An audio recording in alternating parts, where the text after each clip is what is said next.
Hello, and welcome to another episode of Myths and Stories, a Destiny 2 lore podcast.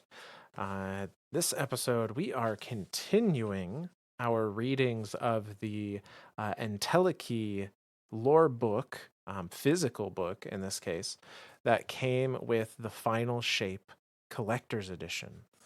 Um, as we discovered last episode, this is a book put together for us by Ido, Mithrax's daughter and scribe of House Light. And she constructed this through different notes and reports and scraps of information that she found while digging through Elixni ships of the various houses, or you know debris that were brought with other members that joined House Light, and did some searches for anything she thought would be relevant to our upcoming fight with the Witness, mostly doing a blanket search for anything that mentioned Witness, Gardener, Final Shape, maybe a couple of others, but came upon some messages from derelict ships out in the universe that Elixni came upon during the long drift before reaching the Sol system. And those messages appear by Ido's, you know, by Ido's guess to be from the precursor race that eventually became the Witness. Yeah, it's it's kind of freaky. It is. I like it. I love the argument between the two, the philosophical argument of like, are we doing the right thing? Yeah. Like, what is the final shape? Like, it is it knowable? Is it just so inherent that you should just like come across it on your own volition, or like, does it need a helping hand to be helped along or something like that? Like, yeah, no, all that stuff was completely mind blowing to me. Like, it broke my brain too many times. It was really Uh, interesting to see two members of that precursor race already be discussing something called the final shape. So like even at yeah, that point, they had decided that there was some final form of the universe. There was some final right. purpose to be given. And a lot of their discussion centered around the idea of, well, we should be striving to bring other things into this final form, into this final shape. And the idea of like, well, if it truly is the best thing for the universe, then it should be self-evident. Like we shouldn't need to Right. convince people. It should just be as soon as they learn about it, it's the obvious choice.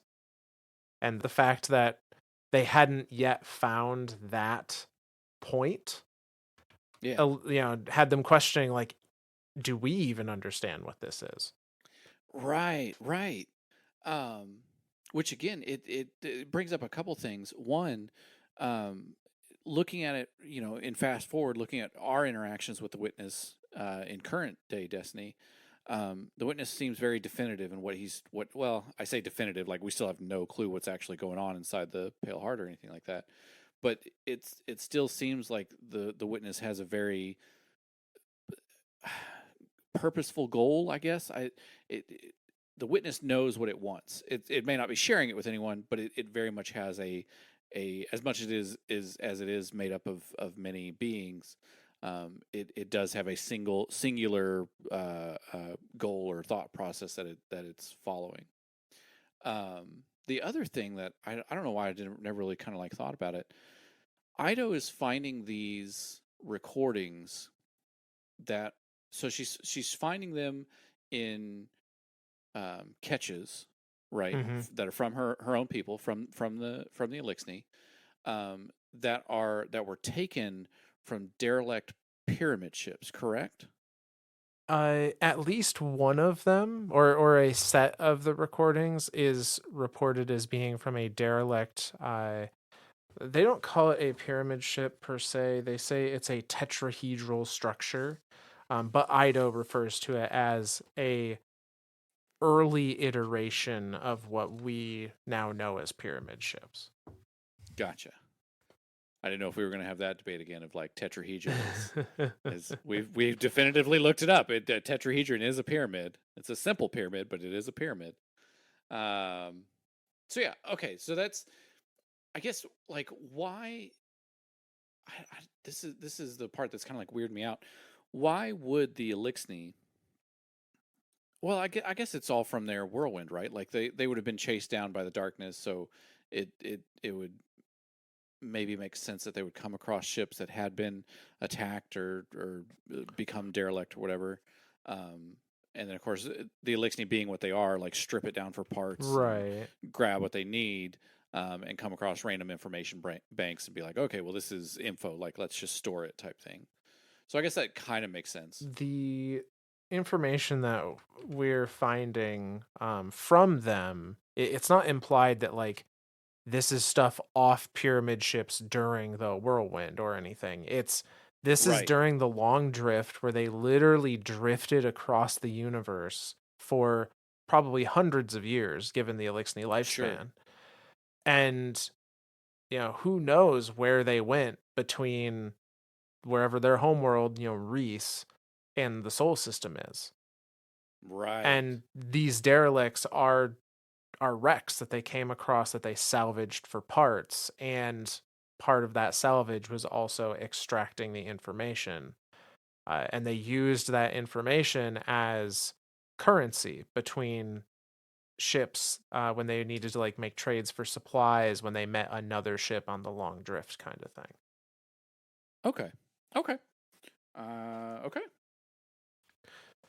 So Well, where are we jumping back into this one then? yeah, so we are jumping in at the halfway point of this book. We got up to what is page 19. And so we are looking at Scribe Archive XI1630 is this next entry. The headers for this message read Type Emergency Broadcast, Sensorium Telemetry. Retrieved from CloudArk Archives, Deep Storage Neomuna. Origin exo yel log and a bunch of digits. Identities C. Liang and S. Benona.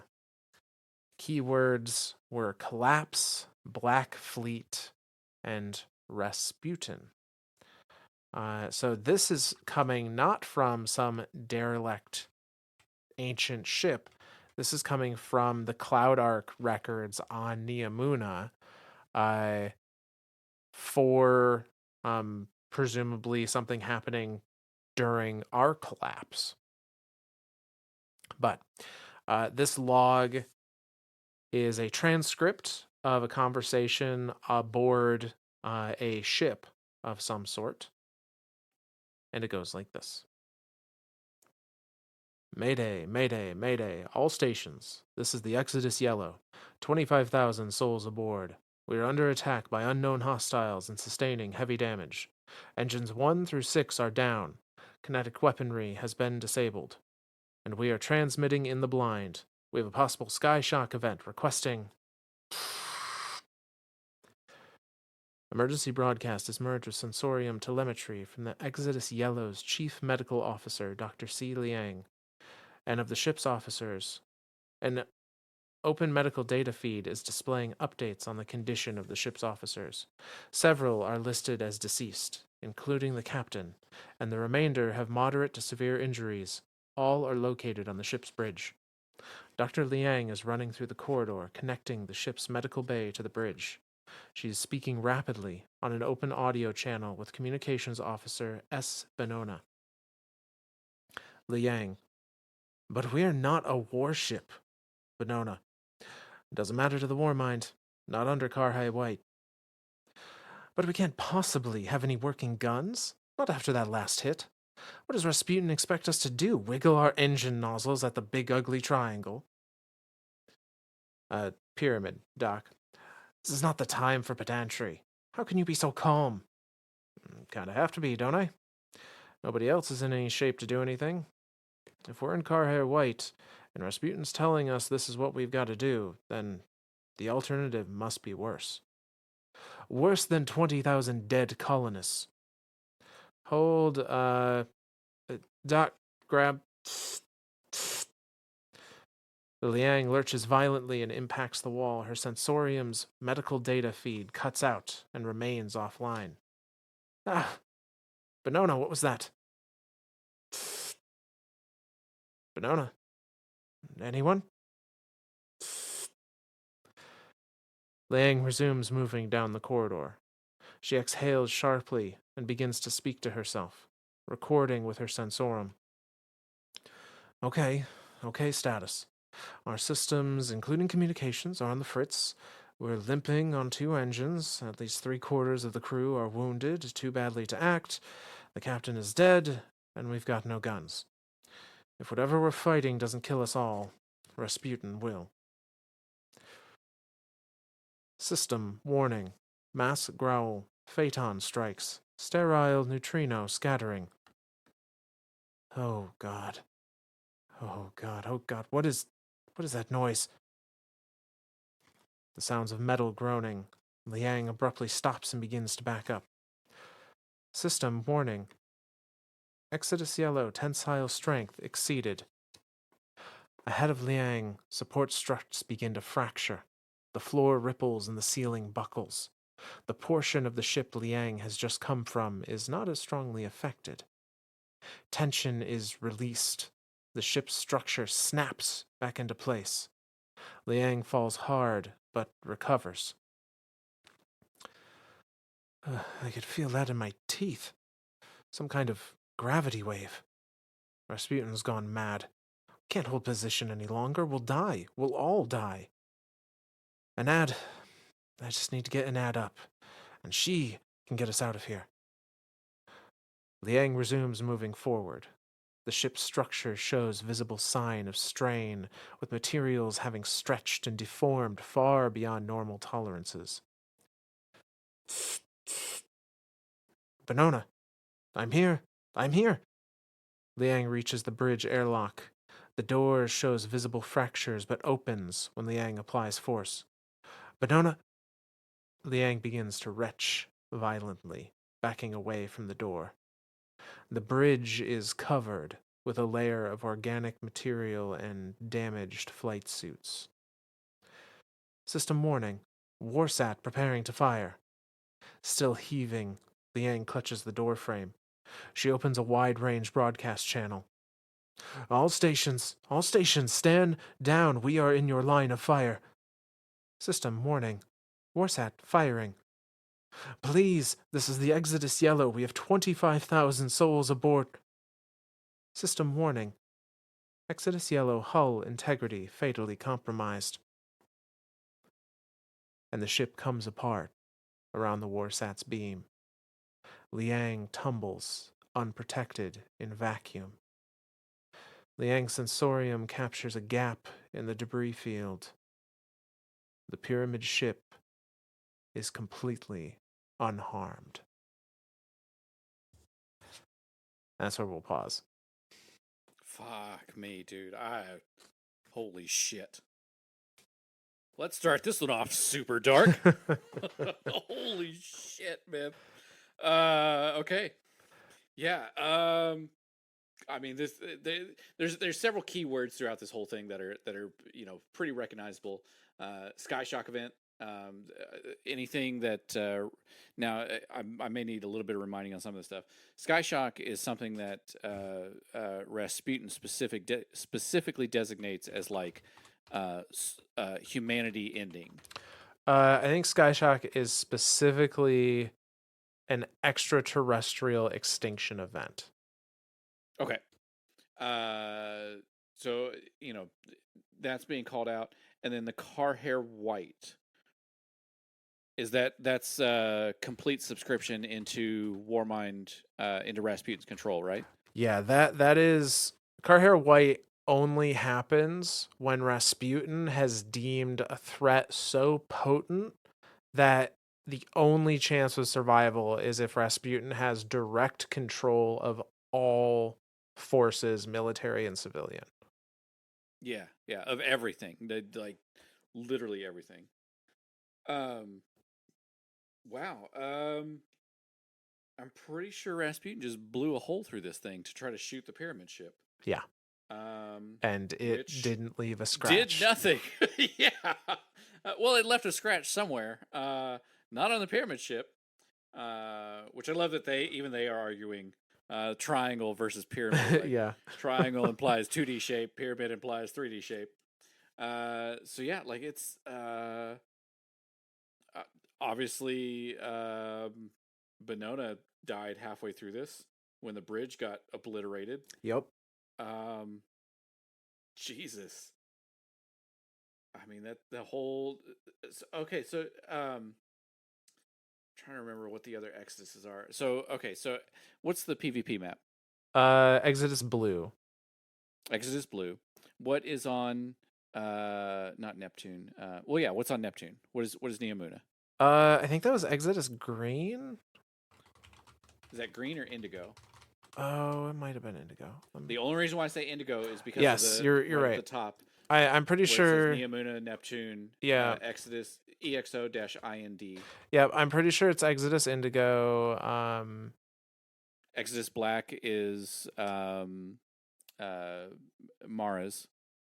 No, Exodus Black is Failsafes.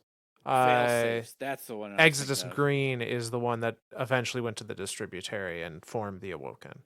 Okay. Indigo is you're right, is the one that went to Neomuna and had Maya Sundaresh and Shiomasi on it. And presumably there's still another one floating out there that God, not Rasputin. Who's the other one inside the Spire of the Watcher Oh, that they sent off with all the exos on it? right. That we still have no idea where or like we have no idea of anything of that specific ship. Right. Because it was launched during the Golden Age. Right. Um, Like before the collapse. Like this that was the other and again I can't remember the name of the other AIs. Sotera was that one. Sotera. Yep. So Sotera got in touch with Rasputin and was like, "Hey, this is a thing." Rasputin kind of responds back like, "Yeah, launch it." Like this is it's like a contingency on a contingency on Yeah. a contingency, like a just in case. Let's send this out, and then if that ends up getting somewhere, cool. Like that'll be humanity will technically still exist and live on. Which to Rasputin, Rasputin is as much as he's an AI and a computer, he still works off of analytics. Like to him, a 0.00001 survival rate is still greater than zero, therefore is a viable solution. Yeah. Um, so yeah, no, God, this whole entry is like We're in it's it. just this gravity wave, man. Obviously, it mentions sterile neutrino scattering. Yep. That's darkness power. Like that's Mm-hmm. we typically associate that with the Taken, like the kind of like the little like miniature black holes that open up that the Taken like pour out of, which makes sense why that would be associated with like a gravity wave. And then like this ship is like kind of spaghettifying A little bit. It's like around this stretching and thing. elongating and then Yeah. snapping back. Very similar to what happened to the Glycon, Yeah. Yep. which the Glycon was trying to breach into some, darkness realm dimension as well. So Which completely rearranged that ship. Like that ship, yeah, like the pieces of physical. it went to different places than they were originally. I always love that description of the Glycon when they talk about how like the configuration of the ship is not correct. Like Yeah. the doors that we're going through when we go through that puzzle to get to the end of it, we're not actually like none of that is supposed to be the way it's supposed to. It appears in front of us. So yeah, it's.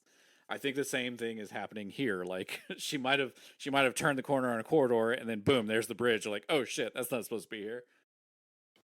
But yeah, and then the Warsat fires, and the only thing destroyed is Exodus Yellow. And the fact that the Warsat fired, the fact that Rasputin did the calculations knowing that there are 25,000 people that were guaranteed to die when it fired that shot. Knowing all of that, it still deemed the infinitesimal possibility of damaging the ship more valuable than those lives because that's Yep. how dire the situation was. It's, All right. Well, collapse is a let's see crazy what Idaho time. has to say. Yeah. Yeah. No, it's collapse bad. Yep. So the fact that we have a second one sitting at our doorstep is not a Yeah. not a real Yeah. not a real positive sight, is it? Not really.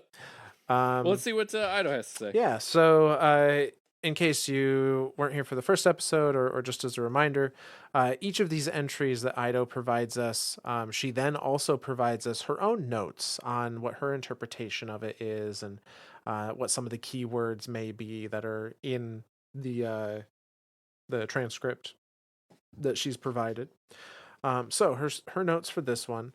The first is just there's a number of areas where she erased expletives from the logs, which is kind of I'm funny. seeing that now. Like I was trying to figure out what the blips out were, but they are actual. Yeah, there are several times that Benota, she's got about as dirty a mouth as I have. Yeah. So yeah, you can play fill in the blank with some of those if you are reading this yourself. But she references Anand, who Liang talks about, like, oh, I just need to get Anand up and then she can get us out of here. Uh, Ido goes on to say this is most likely the flight dynamics officer, P. Anand, who is one of the injured crew on the bridge. And then Ido goes on to give us this little extra info, saying it was quite difficult to find first-hand accounts of the collapse.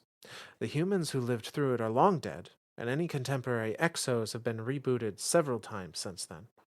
Most data, even when encoded and protected in engrams, has degraded too badly to recover, especially under the post-collapse conditions on Earth. But I heard about Neptune, the city of Niamuna, and the people who hid there during the collapse. I suspected they might have more complete records. The journey to Neptune was long and quiet, but the rumble of a ship's engine is as familiar to me as any lullaby. It's a shame there isn't any remote uplink to Niamuna's archives yet, but to be honest, I relished the chance to visit it myself. The stories and images were pale mimicries of the city. The lights, the colors, the sounds. I've never seen anything like it. This is not mere exaggeration. I mean that until now, every settlement of every civilization I have ever seen has been a ruin of its former self. The last city is a marvel, a testament to humanity's survival and spirit, but even here I can see the scars left by your collapse. Niamuna was marred by the war, which landed in its midst, but it was still a vision. I could see the shape of your golden age in its skyline. I was greeted warmly by scribe Legari. How marvelous to discover a kindred spirit. She was quite helpful, and I shall have to return when I am able. The Niamuni have a tremendous bounty of information in their cloud ark. I have I have even been asked to share some of my own stories so that they may be recorded for posterity. Together, we were able to retrieve and repair several records that have been damaged either by Vex incursion or data degradation, and I have included the most relevant record here.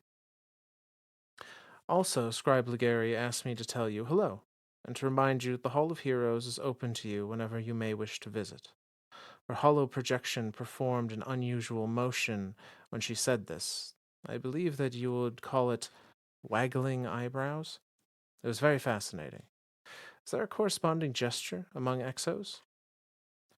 But on to the record itself. We can see that the Black Fleet deployed gravitational weaponry, which is corroborated by other accounts of Sol's collapse, and our own records of the whirlwind. Such weapons were not described by the Neosis account of the witness attack. We also do not see evidence of what the Neosis described happening to their civilization slicing, atomizing, temporizing, nor do we see any serious attempt from the witness to communicate. I have reviewed everything I could about the Warmind's attempt to halt the collapse. Rasputin declared many protocols, two of which I find important here. Karhai White, a state of emergency so severe that Rasputin could seize control of the entire system's defenses and even conscript civilian ships to serve in combat. And Twilight Exigent, a situation that required a change of Rasputin's ethics if obeying ordinary ethical restrictions would result in the extinction of humanity, then Rasputin needed a way to bypass those restrictions. Rasputin seems to have enjoyed abstruse terminology, useful for masking intent, but quite difficult to parse. How do I pronounce Karher? Is it easier without mandibles? Perhaps I should start a dictionary.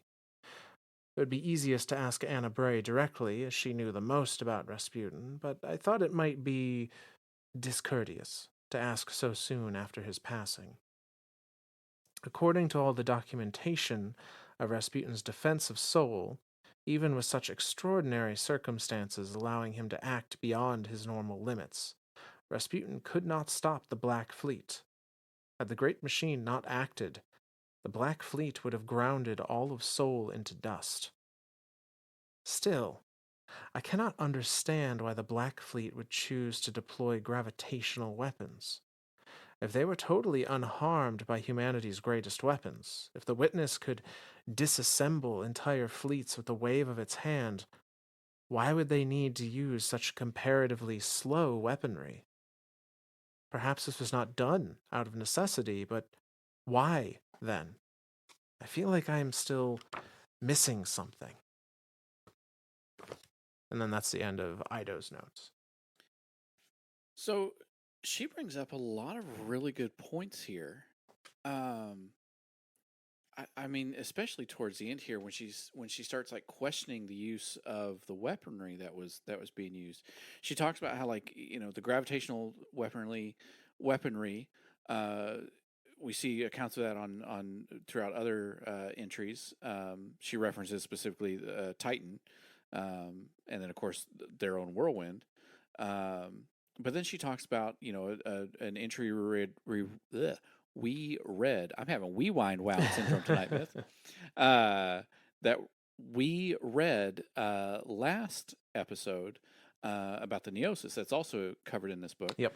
How when the Witness got to the Neosis, um, he talked to them and was like, I'm be calm, like I'm helping, like a very like creepy Yeah, serial killer type of voice. yeah. It was a much more gentle approach, though.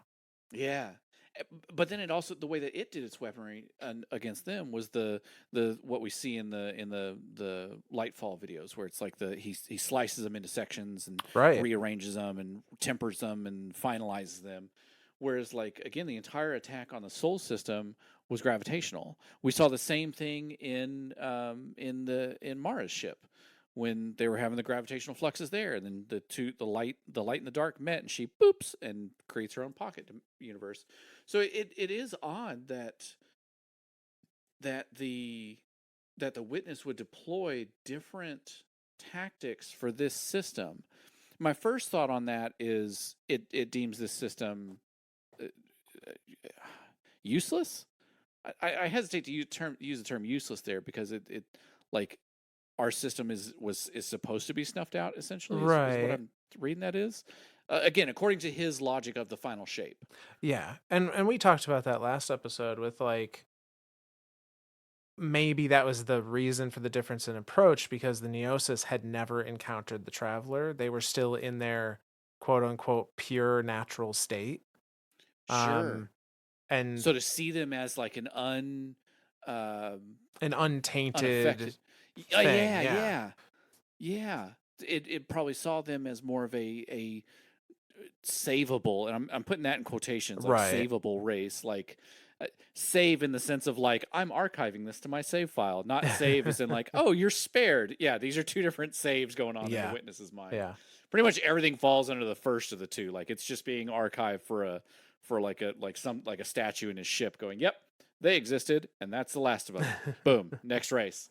But yeah, so the fact that the Witness used different tactics versus us, again, I don't know if that's an indication of the Witness deeming the Soul System as like a useless area, like, oh, just purge it, like just get rid of it, or if because of Rasputin it had to deploy different tactics, like it because Rasputin has or at the time, had such powerful capabilities to protect the Sol system, do you think that Rasputin could have deterred this fleet?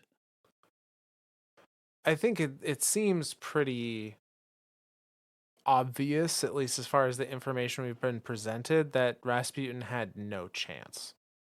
That's Like, what I keep seeing. Like, no matter what Rasputin did, there's no way his Warsat or not mainframe defense systems would have been able to do anything against this fleet. right, like he shot a beam that cut straight through the hull of an Exodus ship and it didn't even leave a scratch. Yeah, Like, yeah, exactly. I now I do think the question now, and Ido kind of presents the same question here. Okay, let's assume that our original theory is correct, and they were gentle with the Neosis because the Neosis were untainted in their eyes, and they view the Sure. soul system as something that's been perverted and needs to be purged. Oh, sure. Why then would you go through the hassle of using slow, ineffective weaponry, such as these gravitational pulses, compared to the witness just popping out and waving a hand and everything's sliced to bits? I think it's because of that final portion of the slicing to bits, the rearranging and categorizing. Here, he's seeing them as just they need to be wiped out. Like, I think his process of like slicing and rearranging and stuff, I think that's a process. I don't think that he can stop it. Maybe he can. I don't know. Yeah, it possible for sure. It does seem odd that, I mean, he doesn't do that with the Guardian ships. The Guardians he That's slices true. to pieces in their That's true. ship.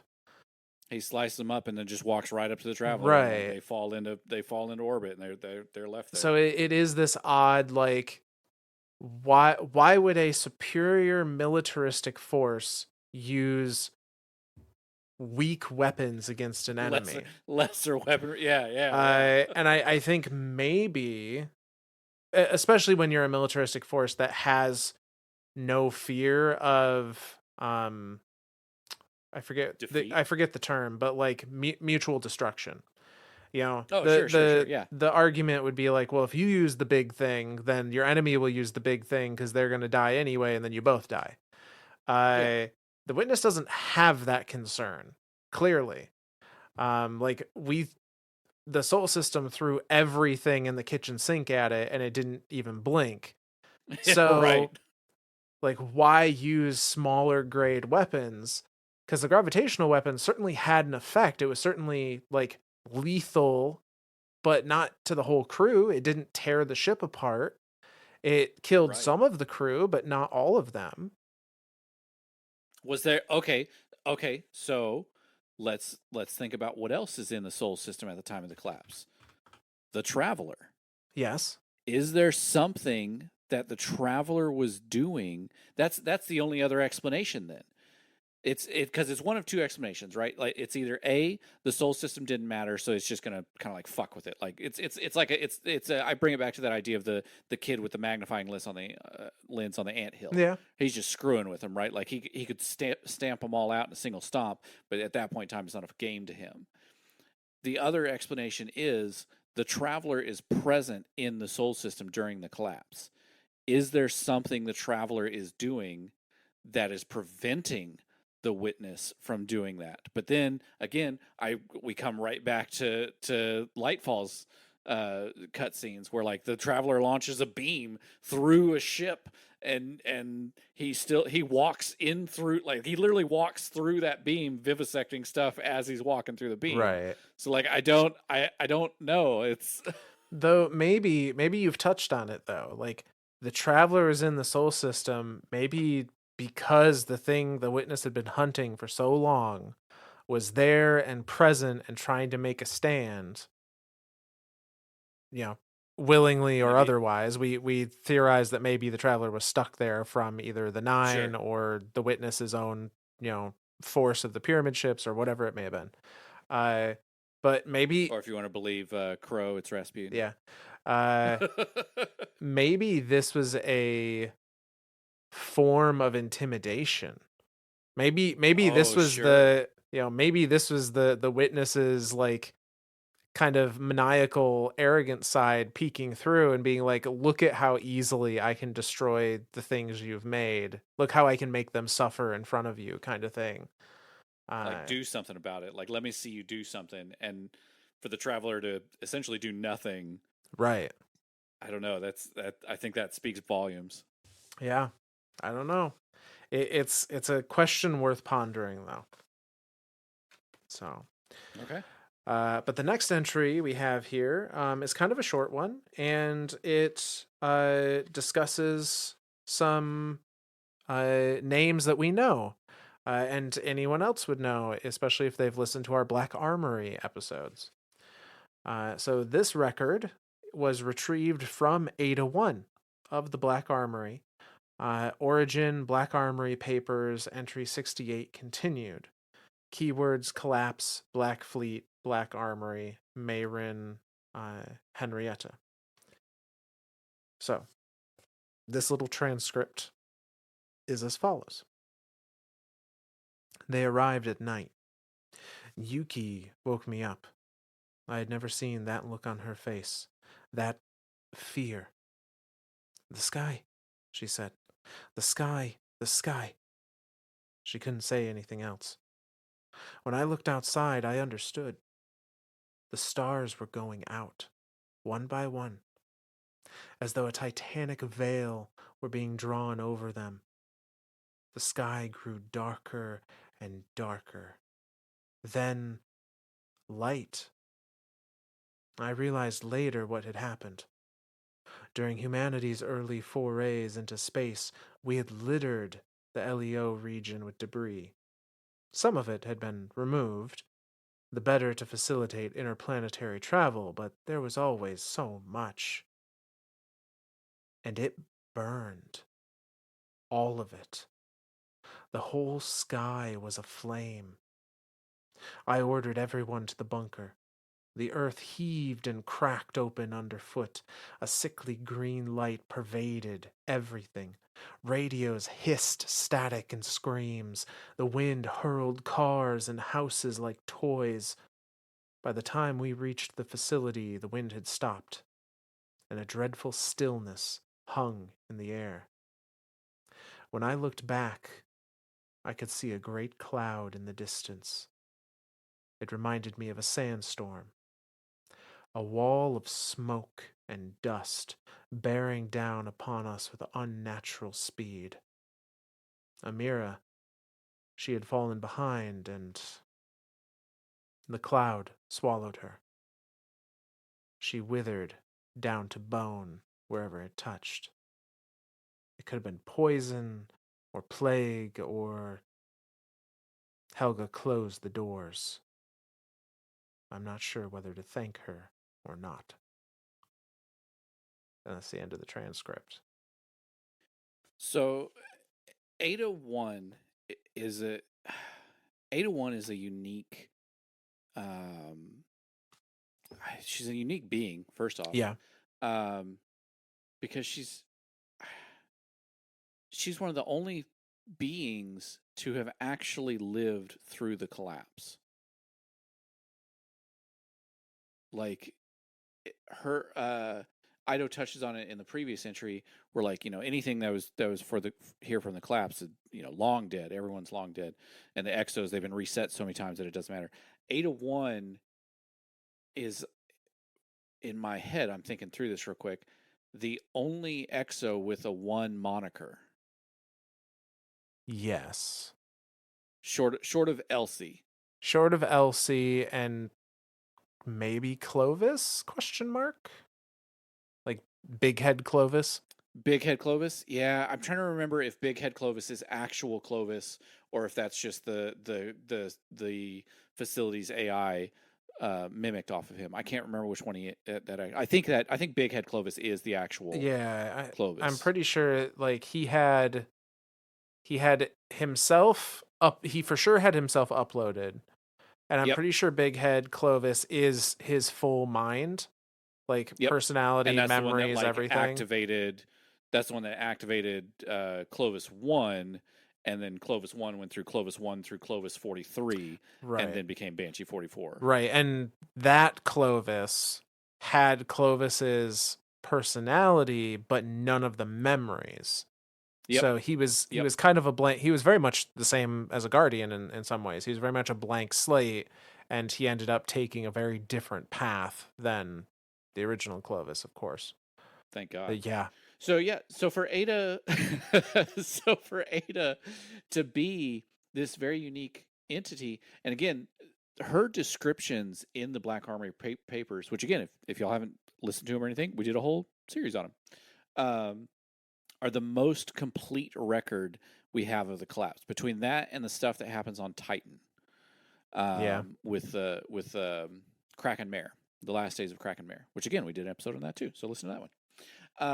But yeah, for the thing that freaks me out the most in this one is this cloud, this like dust cloud that as soon as it touches a body, it withers down to the bone. yeah. That's freaky. Like I don't know that we've ever seen anything like that in the Witness's arsenal.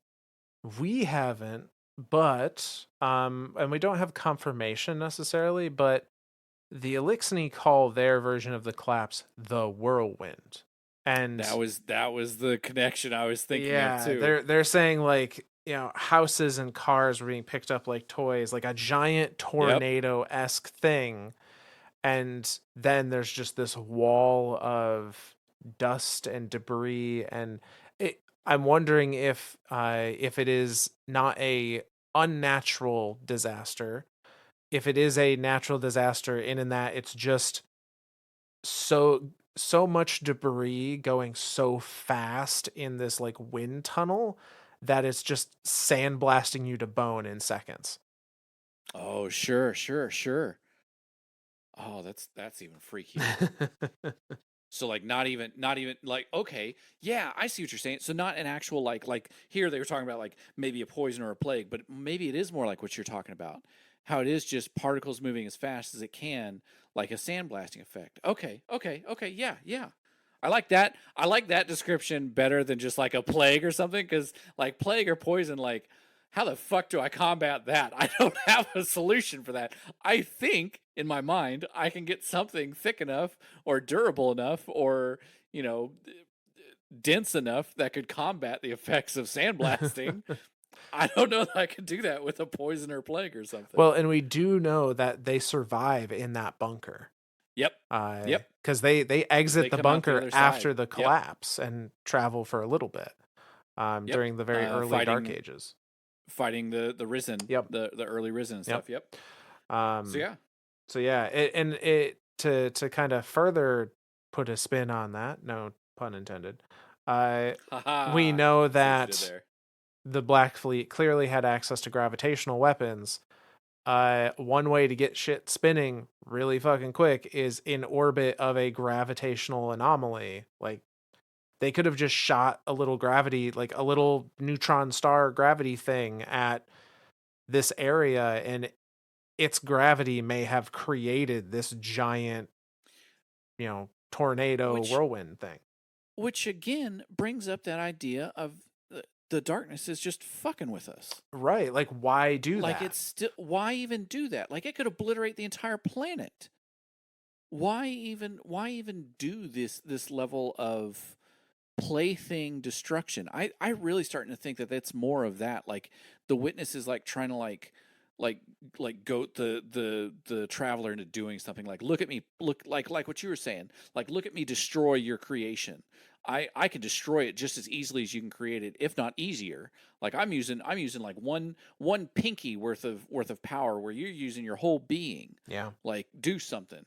God, witness is kind of evil, man. You're just now getting that? Shit. Shit. All right, you win. Yeah.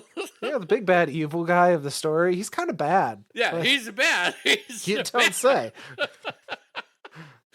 Oh shit. Oh. All right. All right. Well, let's see Ido's words then. Yeah. So Ido has some notes as well. Hopefully she thinks he's big and bad too. She goes on to say, The black armorer approached me as I was resupplying in the city. She had heard of my search for information pertaining to the witness, the Black Fleet, and the collapse, and wished to help. Though it seemed to physically pain her to part with them, she offered me a sheaf of papers. They were so worn with age I feared they would crumble in my claws, and I held my breath when I transcribed them. She waved away my thanks and said you had found these documents for her some time ago, and to consider this a favor repaid. More clues, more pieces of the puzzle. Fire and smoke, poisonous air, earthquakes, cyclones. Why do these things? Why did the witness cause great tidal waves on Titan if it could simply take the entire planet, as it did later? Neither the Elixni nor humanity were as advanced as the Ecumene or countless other fallen civilizations. It could have overrun either of us without all the theatrics. Theatrics. As though all of this were a mere performance. Like those ghosts who put on masks during the Festival of the Lost and pretend to chase the children of the city. But I cannot think of any other word for it. It appears the witness has staged a show. But for the Elixni of Reese and the humans of Soul as its audiences, even though we should be so far beneath its notice, never mind its concern, that it shouldn't even care about what frightens us. That's it. The witness is not indifferent to us. It cares about what we think of its performance, though, of course, it does not seek to delight or provoke. No, the witness has done all it can to spread fear and despair among the people of Soul, as it did the people of Reese. It has chosen the approach that would cause the maximum possible amount of suffering, and continued doing so until the very moment it went through that awful portal. I doubt that this is some brilliant tactical ploy to demoralize its enemies. It would have defeated both humans and the Elixni with or without its campaign of terror. Indeed, such actions appear to have drawn out its attacks on Soul and were a deeply inefficient use of its power. If the witness's only goal was to corner the great machine and use it to further its plans, whatever those are, then why bother doing anything else? If this performance has affected the great machine at all, there is no evidence of such. And, anyways, the worst atrocities of the whirlwind occurred after the great machine left us and could not see its effects. No, I believe this display of cruelty was meant for us. It was done to maximize our torment. But I cannot think of any motivation to ascribe to this except malice. And that's the end of her notes. I mean, she comes to the same conclusion we do. Mm-hmm. It's doing it as just a show, a toy, theatrics. Like, but still, why?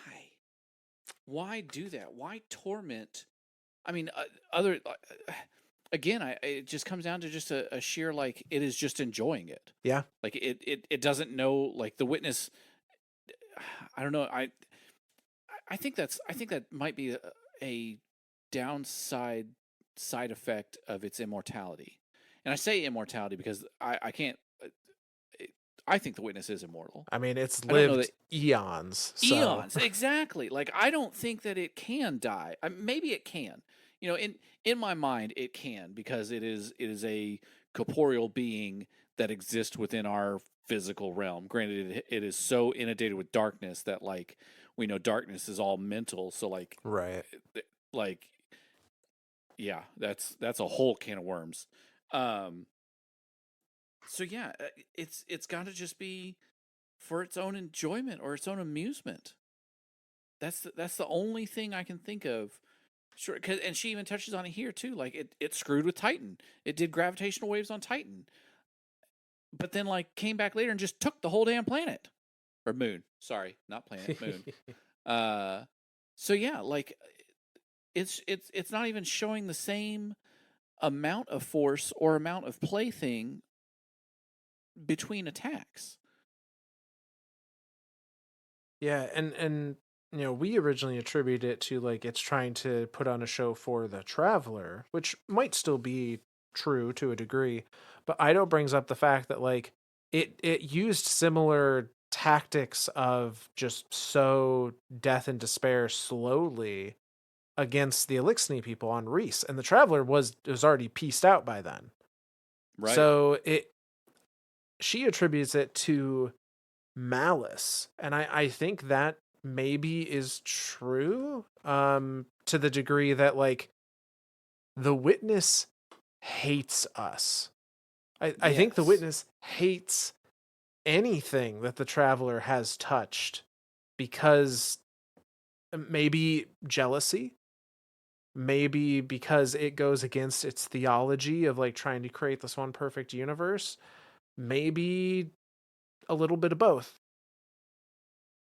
Yeah. I could see both because like it was the for all intents and purposes and records, it was the first thing to find the traveler. Right, and it believed itself, or that civilization believed themselves so innately superior to everything else because of that. Yeah. That it was even wielding the gifts, Right. like weaving other planets at its own whim, and then like, oh shit, that whole system fell. Well, it was supposed to fall. Like, oh yeah, we totally could have stopped those ships that came in. Like a like looking at it like, oh, the other ships came in and destroyed it. Like a whole nother race of things came in and they didn't even care to do anything about it. They're not exerting. They're showing off that level of like benevolence about themselves. Like they truly think themselves so above everything else. Yeah. And the fact that I God, hesitate. they are I they're an angry little kid on an anthill with a magnifying Yeah. lens.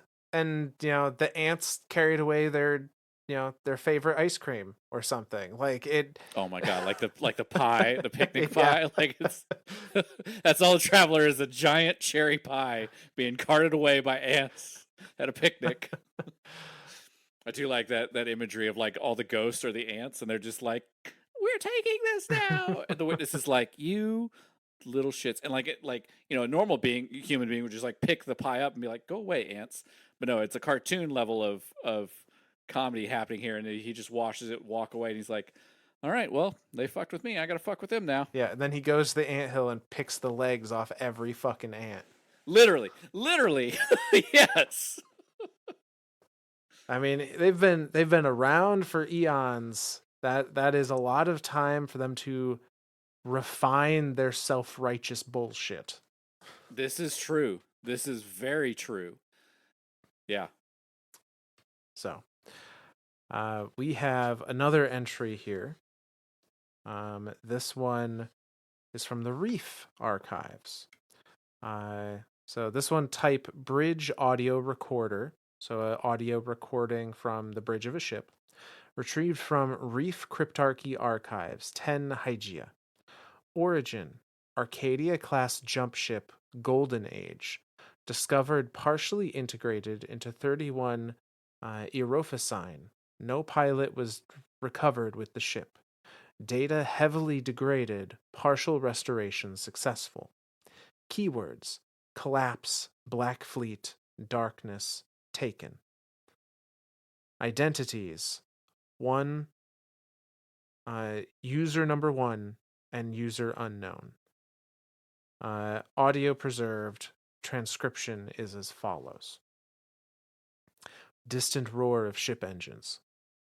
Come on, you bolt bucket, come on. Engines scream, sputter, and cut out. Loud metallic clang, rapid labored breathing. That's it then.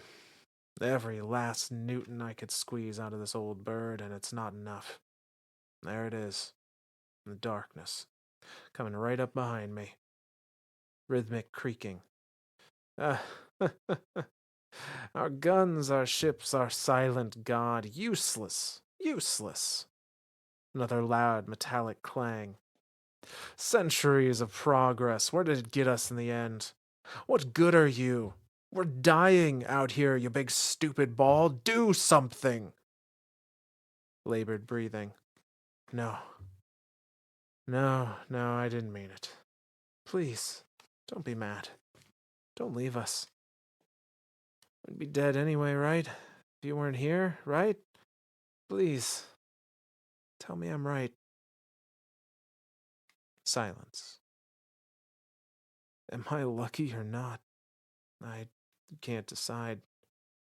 They're all down there, fish-eyed, bloated, cold, and blue.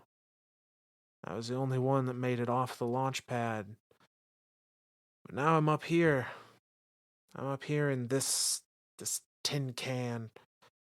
And I can see it out there, that ugly marble. It's just floating there. Do something. Why are you here if you're not going to help? It's your fault. It's all your fault. Metallic banging. Let me out. Let me out. Let me out. Let me out. Shouting, banging, and weeping continues for several minutes before gradually stopping, and followed by silence and one last line: "You should never have come here." And that's where the transcription ends. This shit. Uh, shit. Yeah, that's. I don't know what to say here, Myth man. This poor guy, like he's just Yeah, guy, gal, this unknown entity, like to be able to escape, but escape to what? Like right. It sounds like they even they say it, like we're dead anyways. Like yeah. It sounds like this is a person that escaped like the planet they were on, like launched out into orbit and are just adrift now as yeah, everything stuck in a around tin them's can. being devoured. Yeah, and they can see that. I mean, the Traveler is huge. The Traveler Right. I mean, like size wise, pretty damn big object, and presumably is seeable from anywhere in the Soul System. And the fact that like they can like, I mean, you got to think of the mentality of this person here in this tin can. Um, this big giant ball shows up in the Soul System, starts terraforming planets, starts doing crazy shit, like is actively doing something. You know, human lifespan triples. We have this great golden age, and then all of a sudden, seemingly out of nowhere, this big black rolls in and starts doing these gravity wave attacks. This poisonous sandblasting dust cloud.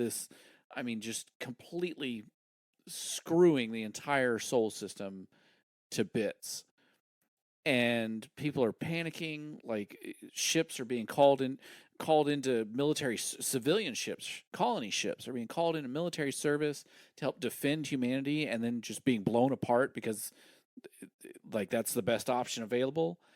And this poor person is just sitting in this tin can just kind of watching it, like, well, you did something before, why are you just sitting there? Like, do something.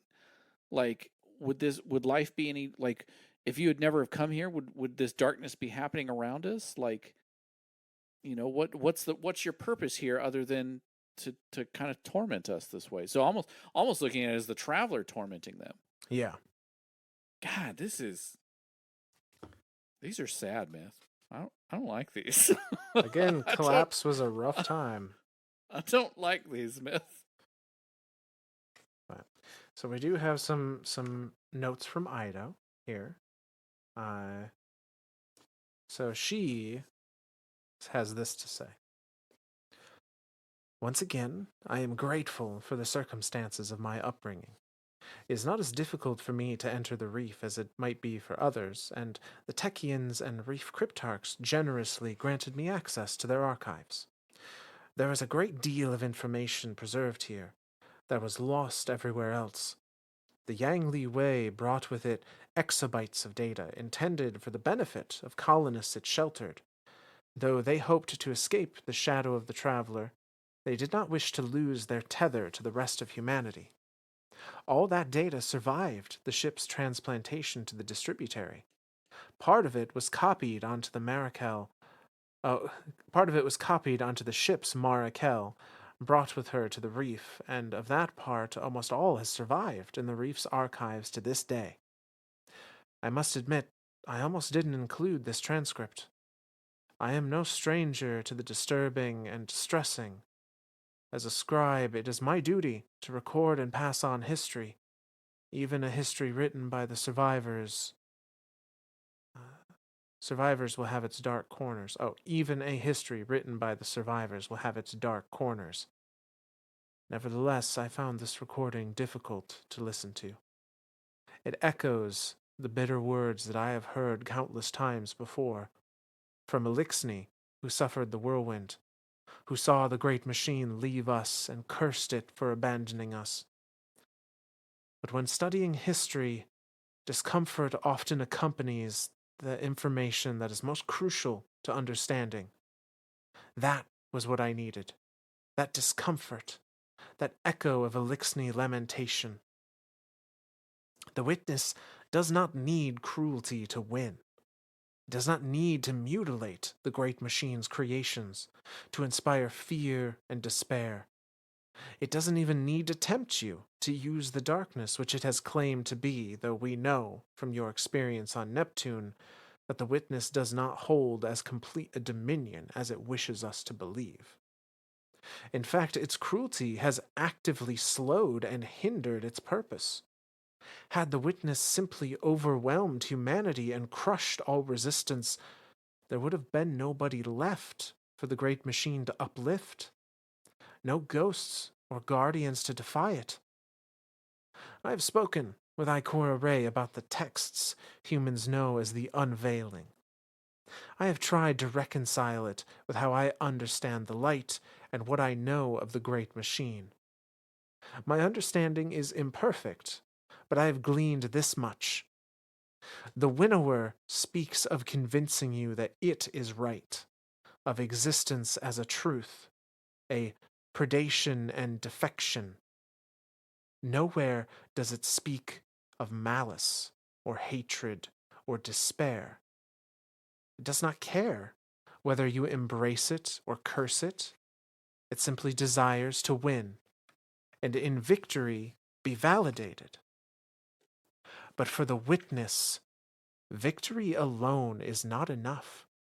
It must ruin all the great machine has touched, from the smallest creature to the greatest planet. Destroy everything the light has built. Drown hope in bitterness. The witness would have us all curse the great machine, refute its gifts, and betray it as the Black Fleet tramples us underfoot. It would make us all Aramis, sick with despair and crushing our own dreams.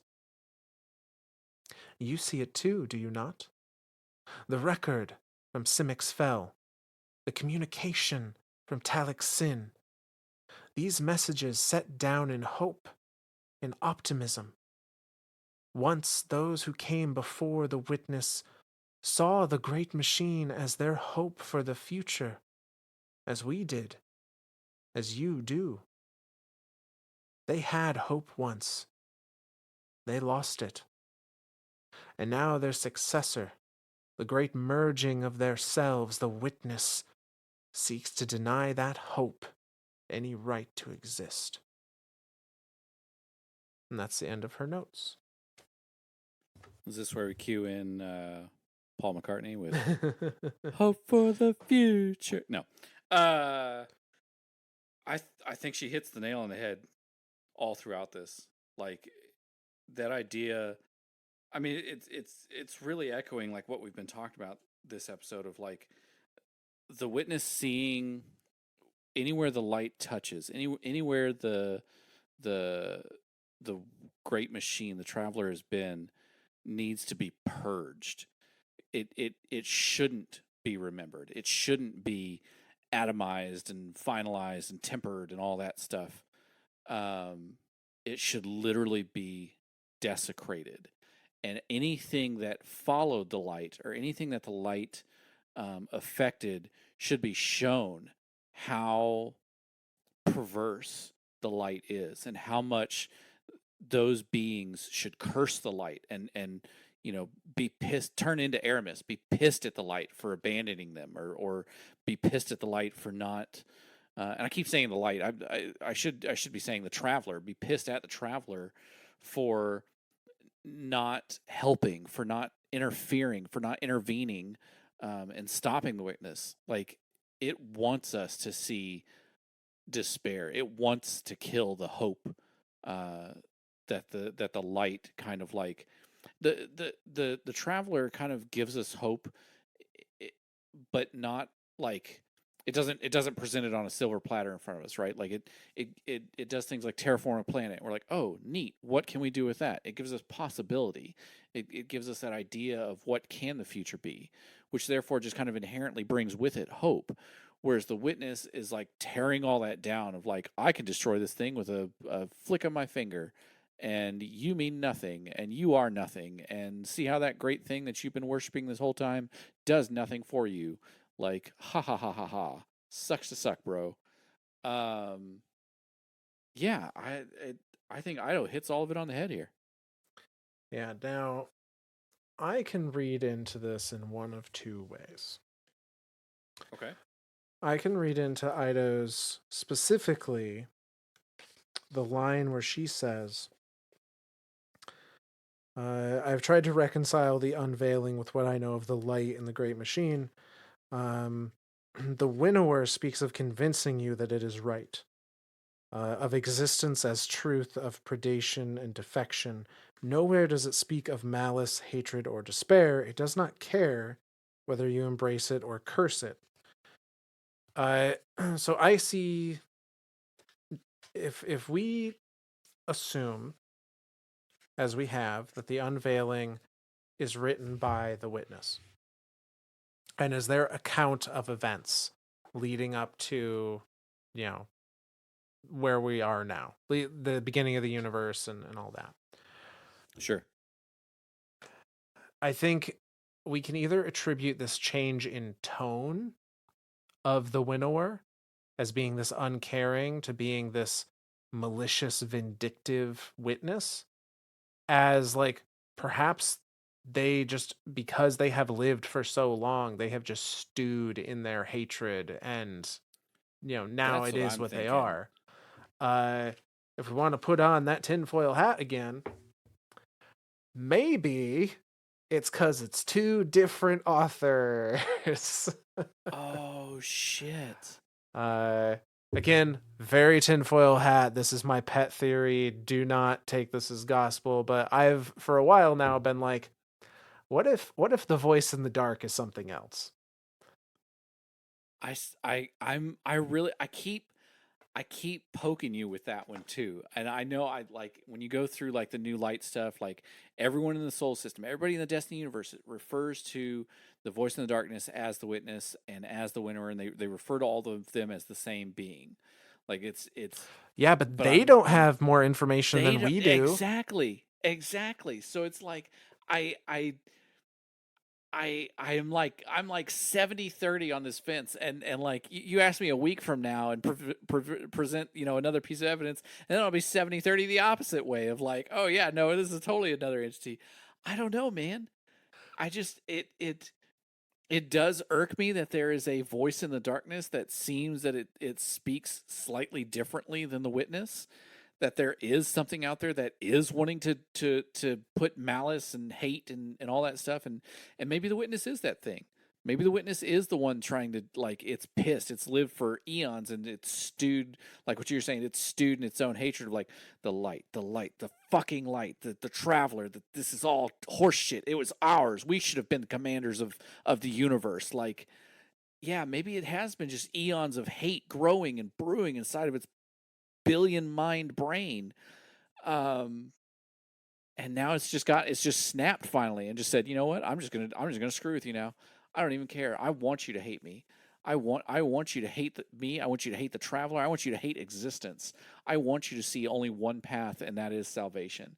Which then leads me to the idea of like the voice in the dark. Then and I'm just like, ah, Yeah, it's just, I mean, it totally could all be the same entity, and just it's lived so long that it has gone through this kind of personality shift as time has gone Sure. on, which again is a very like human thing to experience, Yeah. which Yeah. in and of itself is like is kind of disproving the witness's whole superiority complex.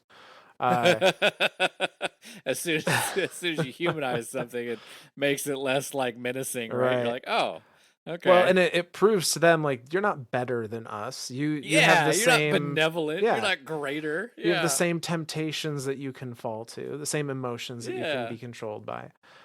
So totally possible that's the case.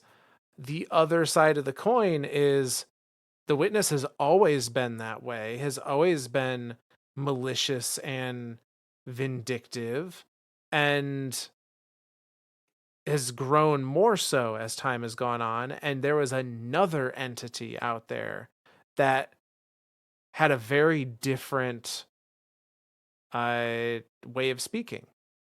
Sure. I'm again, Oryx got his powers from the witness. I think that's pretty proven, for lack of a better term. I'm pretty sure the witness references Oryx coming to him.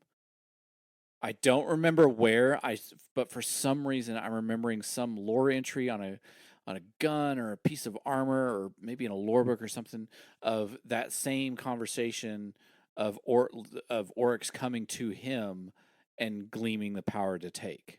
Now, I don't remember a conversation from the witness's point of view. I could just be For some misremembering. reason, I remember him saying something about he came and sat on my couch or something like that, or Well, maybe that was just me musing or something. there's a line in the Books of Sorrow, which is kind of where I'm going. There's a line in the Books of Sorrow where Oryx communes with the dark, or I think they say communes with the deep. And the deep, they Right, never describe it. It's never called the witness in the Books of Sorrow. right. All it is, he spoke to the deep, and the the dialogue lines in there were I remember this line. I don't remember all of it, but I remember the like, "Oh, my man Oryx." Like Yeah, very that. Yeah, yeah, nonchalant, very laid back, yeah. very different than anything we have seen from the witness. Uh That was the one I was thinking of. My man Oryx. That was the idea. Like had me like, hey, come chill on my couch, bro. yeah, like, You to come couch sit for a week? Yeah, I'll show you some cool new tricks. Look at this. Boop. I took my buddy here. Now his will is mine. I can do whatever the fuck I want with him. Oryx is just like, what the fuck is going on here? now is it likely that again, we have to if we remove ourselves from the video game for a second and look at this from the like real world, is it likely that the writers just had a different tone in mind for whatever the big bad was at the time? Could be. Sure. Could be. Is That's it a very good is possibility. it likely that Oryx did in fact learn how to take from the witness, and that's why the witness now can also control the taken? Likely. But let's put that tinfoil hat on, that spinfoil hat on. What if Oryx learned to take from the true voice in the dark, and the witness, by observing Oryx's power to take, learned it for themselves? I think it's possible. You know me, I'm super like you. I know it. I'm super influential. I feel like like you could influence me very easily. Yes, gullible And is I what you're would just looking for. gullible. That's what I am not the influencer. I am the influencee. Like yeah, yeah. I'm pretty sure gullible is not in the dictionary. I haven't looked it up yet, but I will look eventually. I 100% recognize this theory is probably incorrect. There is no concrete info to stand on whatsoever, But it's but it's kind of there. There's just little inklings there that are there's just little just things. enough. There's just little things. Just enough to make you question it. So, but all that being said, um, regardless, Ido does point at like the race that the witness used to be when it was a society of multiple peoples. Despite those people's flaws, there was still a belief that they were doing good. Like there was an optimism to their actions Yeah. that does not seem to be Even when there they were with the witness. debating how to get to the final shape, they were still optimistic about it. Right. Whereas the witness, like what you're saying, it's all gone. It's all just like end it all, and final shape, get there. Like, don't even care how. Like, just get to final shape. Right. And it doesn't even really seem to have a purpose for the final shape anymore other than like No. it is its life goal. And by nature Yeah. of it being its life goal, that's worthwhile enough. It doesn't have to think about the next step. Whereas the original, the precursors, they were trying to seed planets. They're trying to grow life. And the Witness has done almost the exact opposite. Right. So, but that brings us to our next entry here. This is also a communications log. Looks like specifically a letter of some sort, which was retrieved from the Reef Cryptarchy.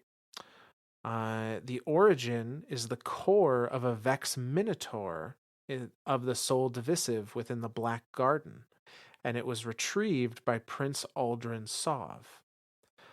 It references HNW 047622 and the final shape. This being I knew the it. person we called Henry last time. Yes. Henry Winkler is a Vex Minotaur. That's what I'm getting at here. Holy shit. I think I'm seated for this. Okay. So now we don't know that the Vex that this was acquired from is a transformed person. Uh, Wouldn't that be messed up? that would be If messed like up. if some of the Vex, because we know that Vex can transform. I mean, look at Asher. Right. But wouldn't it be messed up if like some of the original race of the Witness are Vex? I mean, if the Vex have been around for since the Since beginning the of the beginning. universe, like it's possible. Oh my god. It's kind of Oh my crazy, but god. yeah. Okay. So, this transmission goes like this. My distant friend, I hope you still have our communicator. Though our last parting was acrimonious, and it has been many centuries since I have last seen your message alert glimmering in the corner of my vision, I choose to believe you have not cut this last atomic line between us. I compose this message in secret. The rest of the consensus would not understand. They do not know you as I do. Did? But they could. It is in that hope that I reach towards you now. My friend, the consensus has won. Yesterday, the penitent voted aye. The nihilists and the solipsists have been destroyed. We will exuviate and shepherd the universe to its final shape. We will prune away its dead branches and coax forth its full potential. Even as I say those words, I feel the old doubts crawling through my thoughts again. But it has been long and longer still since you renounced the consensus and set off into the cosmos. You have not seen the violence that visited our shores, a terrible reflection of that ancient history which we believed was behind us. Though we were steadfast in our position and would have continued to argue it, however long it might take, there were dangerous elements. Subversives and defectors. We did not strike first, nor did we choose our response lightly. It had been so long since I wielded pruning shears, I had forgotten how. My hands shook. I could only imagine how you would have looked at me. But it's over now. What has been done is done. They were the last, and now we are all in consensus. If I wished to persuade you with words alone, I would not have told you this. You have steadfastly abhorred such measures since they were first proposed. I do not tell you this to shock or intimidate you, nor would I withhold this truth, because I do not seek to persuade you with a lie, even of omission. I tell you this because I respect you. Of everything I have ever known, you have been the fiercest in your compassion, most keenly aware of the gap between means and ends. If you return, if you join the consensus, then I will know our cause is true. That after all this time, we have finally found our apodictic truth. I will discard myself with no regrets. I do not say this to put my finger on the scale of your decision, only to inform you of the situation. After our exuviation, we will no longer know the shape of your absence. What we are becoming will not be capable of doubt or dissent. It never will have been capable of such things. We will forget our pain, our strife, our petty grudges, our prejudices. It will no longer exist, and therefore will never have existed. Do you understand?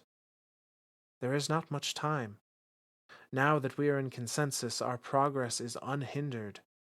The veil unravels before us. The fundamental principles by which we have long hoped for are woven in its threads. And when we have completed the process and thrown off our lesser selves, we will be perfect. Even so, I cannot help but nurture the seed of heresy, the grit which I hope will be subsumed by the pearl, that what we become will be lesser if it is made without you. How could perfection be lesser? And yet the feeling burns in my veins, so I must share it with you. I confess this in selfishness. I do not want to forget you. And that's the last of that message. Am I understanding this right? Is there a member of the original race that became the witness that did not join them? That's what it sounds like. What the fuck? It sounds like there's a member of the precursor race that abandoned the race, that put themselves into exile and flew out into the cosmos, who knows where. Who? Where? What? Why? How? What the fuck? I don't have the brain power to process this, Smith. What the shit? This whole thing is like literally like what, days, maybe hours before the completion of becoming the witness. Like they are in consensus. We're throwing off our lesser selves. Yeah, now to be fair, we don't know how long that process takes. Like this, it could have been True. years or more. But the other thing about this is Why is this in the Soul Divisive? Why is this in a Vex Minotaur core in the Black Garden?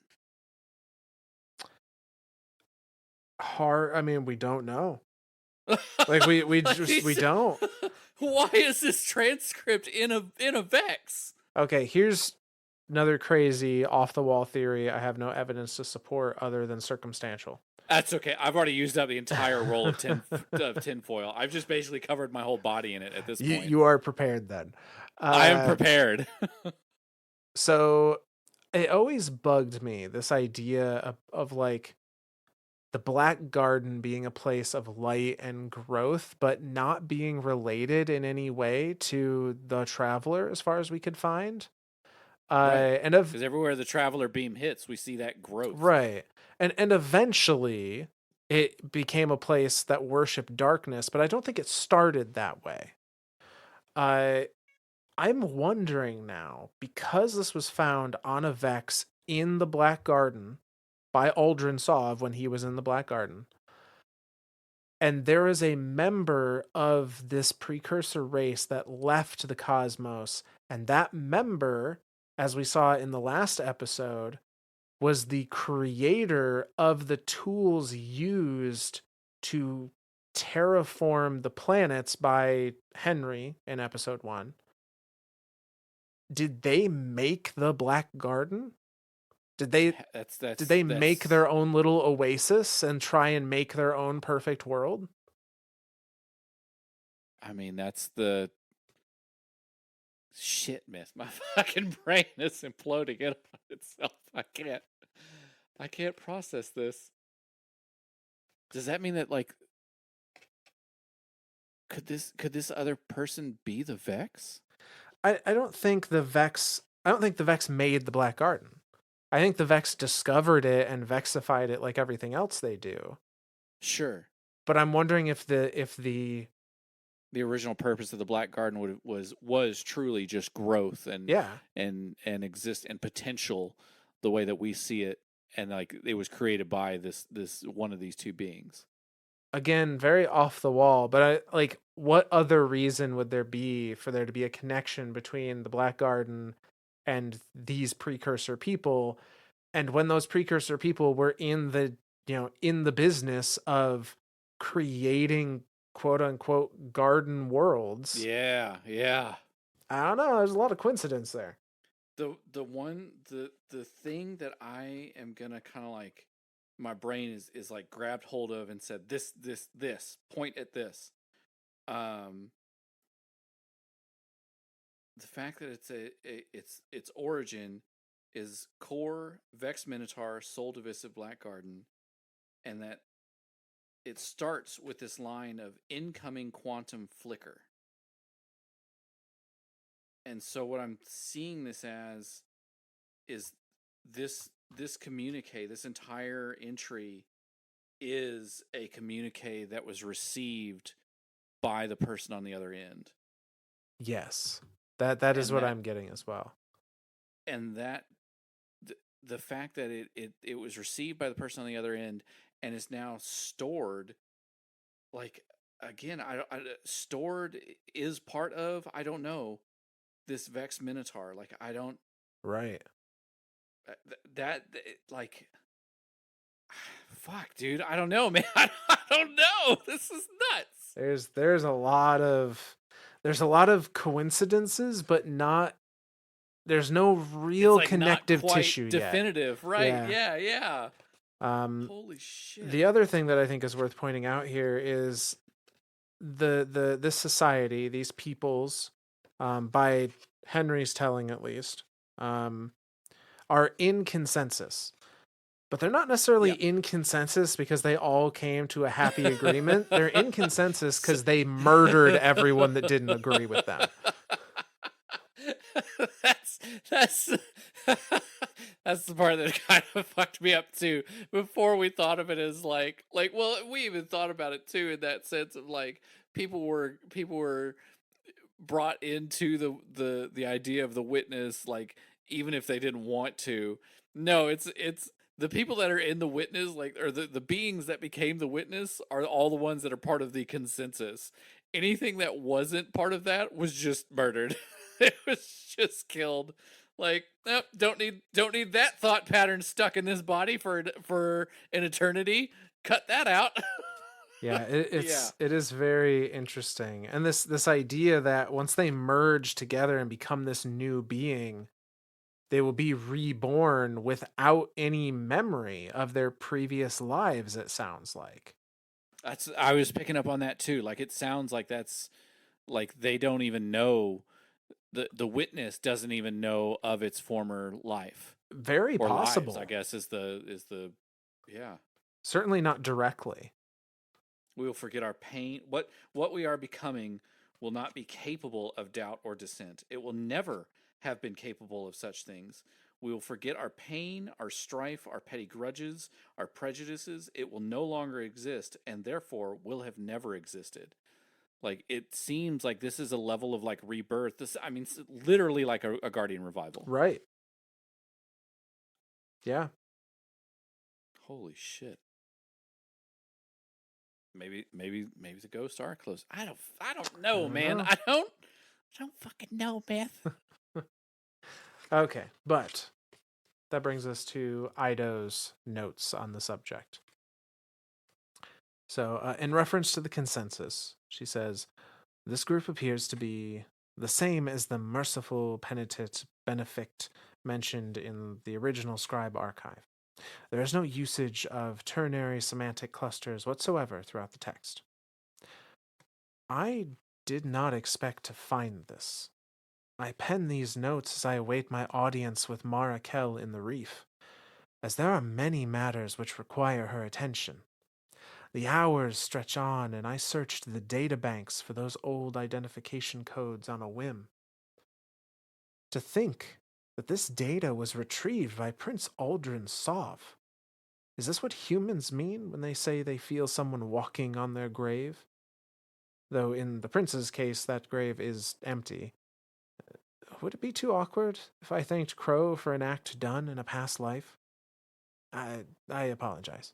I am rambling, and two different Techians have asked me now if I am quite all right. Physically, I suppose I am a little tired. This journey has taken me far, and I have slept perhaps slightly less than is ideal. But in truth, I feel deeply disturbed by this record. I cannot clearly interpret my own reaction.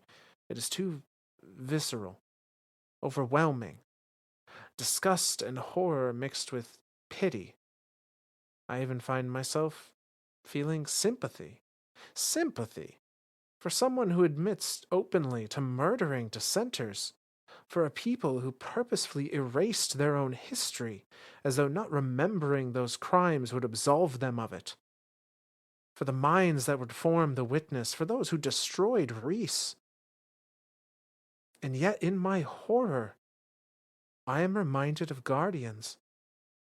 After all, we do not blame Crow for the actions of the prince, nor should we.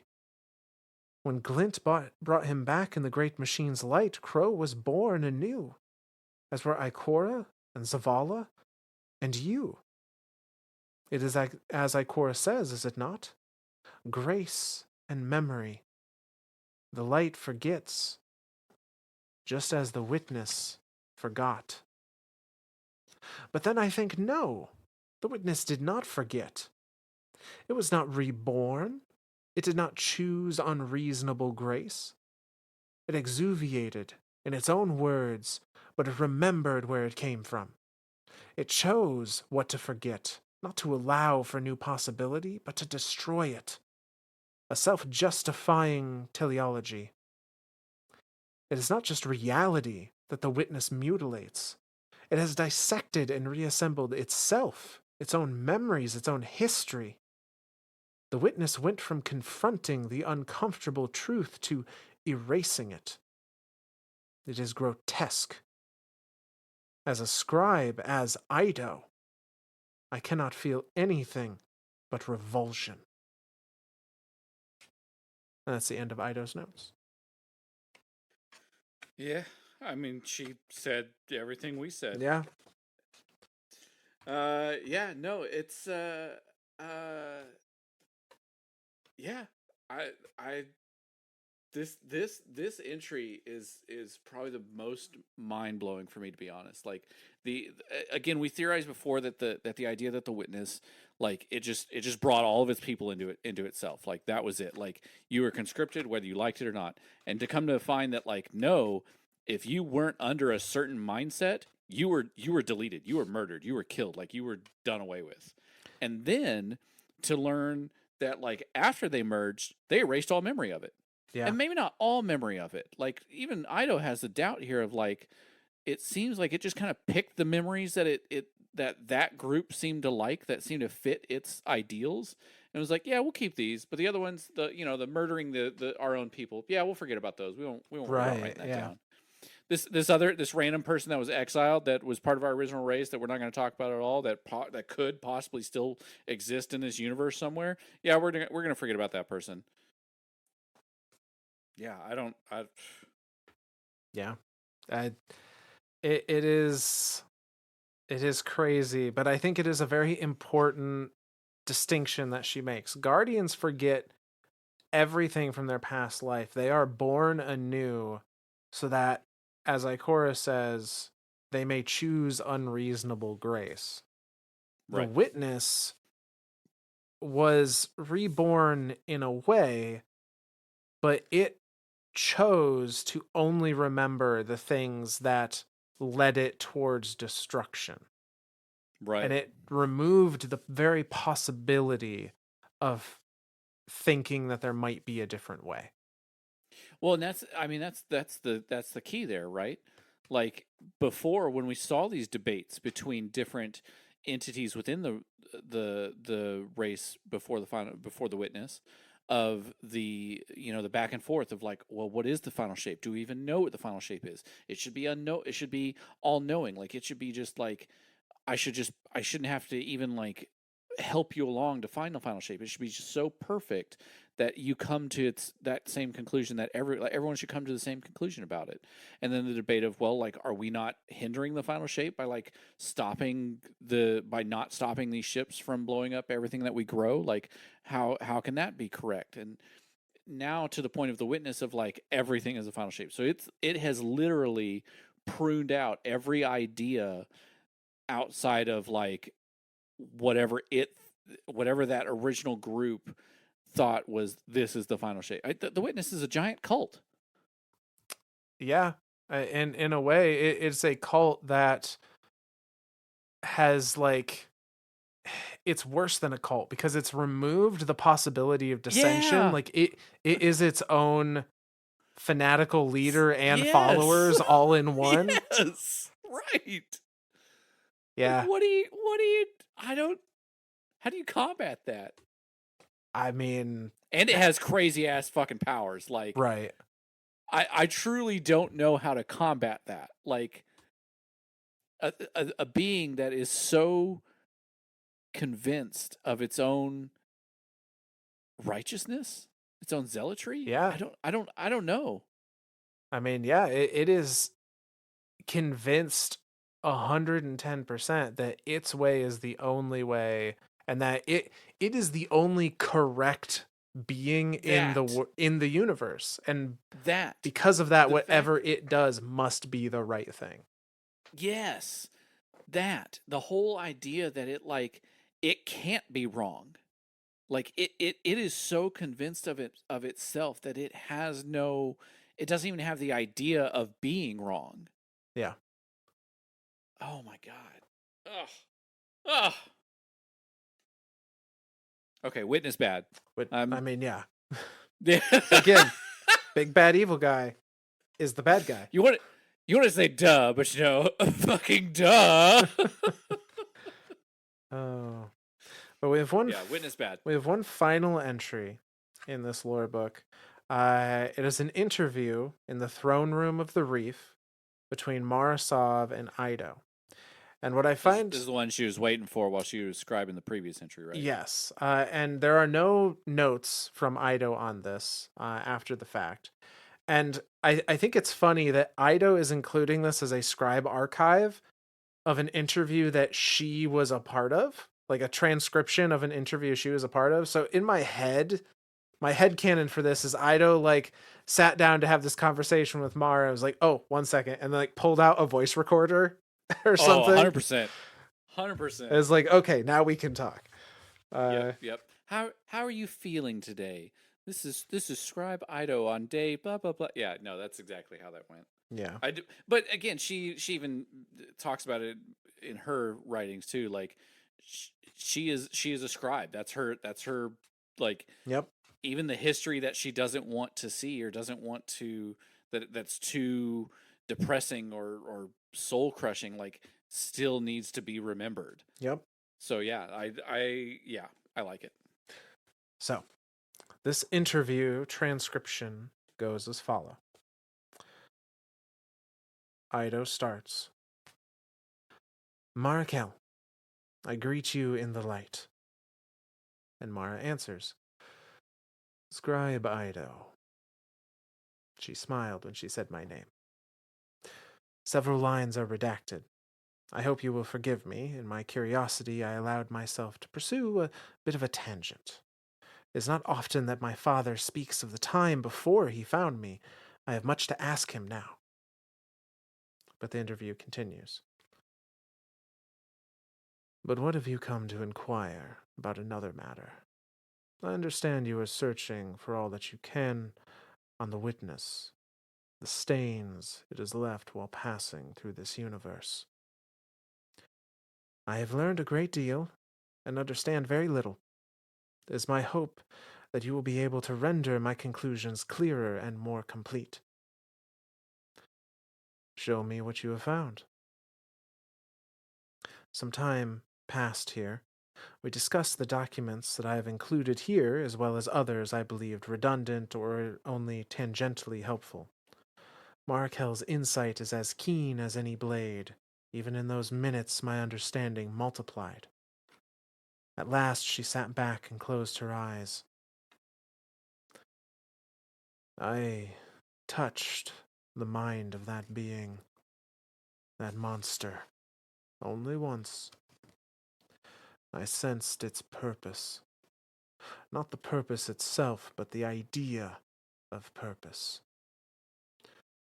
The final shape, what it seeks to achieve, with all the tools it has gleaned over the years, this eternal, perfect thing. The language it uses is illuminating.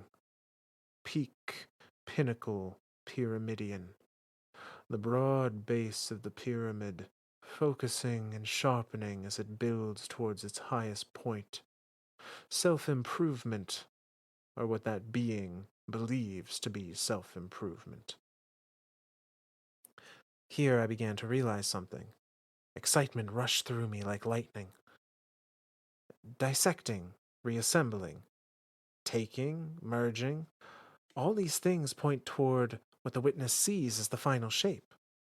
If it is not simple destruction, the march of entropy, the ruined garden, it seeks compression, the combination of a chosen past and limitless future into a perfect forever, a state of being that cannot be anything else because it is everything it could be. A taxidermy. Mara had to explain the practice to me. What strange hobbies Golden Age humans had. The metaphor was quite apt. But it cannot achieve this goal, can it? Not perfectly. What it does instead is mutilation. Its tools leave scars on reality, great wounds that do not heal. It may preserve some elements, but it always botches the process. It cannot accomplish what it envisions, its true ideal of the final shape, without the traveler's power. How it must rankle to be forced to rely upon the being it loathes. I hope the Guardian is properly grateful for this gift, Scribe Ido. You have shown them more than an opening move. You have laid bare their opponent's guiding principles. Last night, I had a dream. It began in nothing, neither light nor dark, the absence of both. But in that nothing I began to perceive an impossible something. Stone hands clutching at the fabric of the sky, a mountain of screaming bone, a crumbling spire choked by kudzu, a great cancerous growth, necrotic tendrils digging into flesh which was earth, darkness turned gangrenous, strangling the light. But I was not afraid. As I woke, I felt the lingering warmth of a campfire, chasing the chill from my hands. She leaned forward. Though I was the one who recorded her words, I believe she was speaking to you, as she said, "It is not too late." And that's the end of the transcription. Uh, yeah. Yeah, it sure is. It sure is, buddy. Uh, shit. Shit. I have more questions than answers after hearing all of this. I mean, that's usually how it goes, right? Yeah, I mean, you know me. That's my brain. You know me. Uh, I do like Ido's realization here. The like lightning just struck my brain. Uh, her understanding of what's kind of going on here, dissecting, reassembling, taking, merging, all those things point towards what the witness sees as the final shape. It's not simple destruction, the march of entropy, the ruined garden. It seeks compression, the combination of a chosen past and limitless future into a perfect forever, a state of being that cannot be anything else because it is everything it could be. Literally, like thinking through and doing exactly what the witness did to itself, of just picking and choosing what it believes to be the necessity bits of past and present and therefore future. Like those are the only things that will exist. So it's not a final shape in the sense of the hive's sword logic interpretation of it, where it's like this needs to be cut away and that needs to be cut away because it shouldn't exist. It's a this is being cut away because I don't want it to exist. Mm-hmm. This is being removed because I don't want it to be part of my perfect future, my purpose. And again, they talk about that purpose there. The witness has put forth its own purpose to say, I am doing this because I was meant to do this. This is my grand purpose in the universe. After eons of being this one thing, now, they, so okay. Sorry, my brain just had a thought here. I know, like, obviously we know the witness doesn't have, well, it has some memories Right. of its past self. So it's got to know that it was not a whole. Or do you think it rewrote itself as to saying like it is the gardener, or it is the winnower rather? Like do you think it truly wrote its own history as saying it is the winnower?